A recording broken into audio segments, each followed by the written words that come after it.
So when I first started King of Kings ministry, I first started with searching about what it's like to start a church.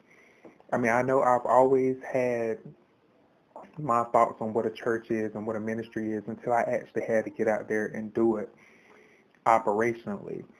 And I began my studies, I began my research on nonprofits, and then I had to do my research on other churches. I've always grown up in the church. However, I was not a leader in the church. I was seen as a leader, but however, I did not have a title of leadership in the church.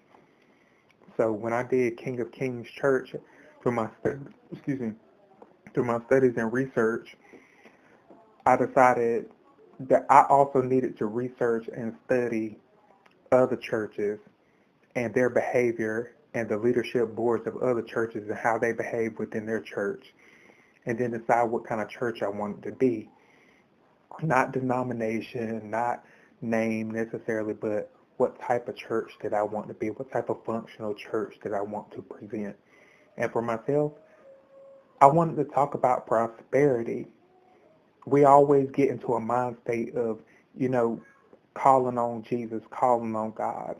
I had so many people tell me when I started the church that they were going to switch to my church because they wanted to see how I would be, this, that, and other. And I had to tell them, that's not the right reason to come to my church.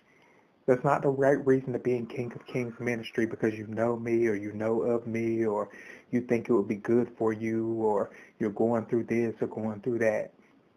I wanted to present that image to most people. I wanted to present the aesthetics and optics that just because it's a church that is ran by somebody you know or the benefactor is someone you know doesn't mean that it's going to be the right church for you.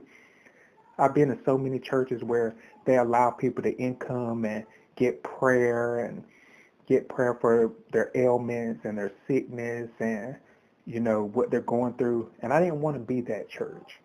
I wanted a church that spoke prosperity. I wanted a church that tells you about the good things that God has done for you, the good things that God has laid on your heart, the good things that God has done on your path to success, the good things. I wanted when people gave a testimony or give a testimony, I want them to talk about prosperity and how God has helped you through, how God has helped you set vision for your lives and objectives that you have completed. And that's what I want for King of Kings ministry.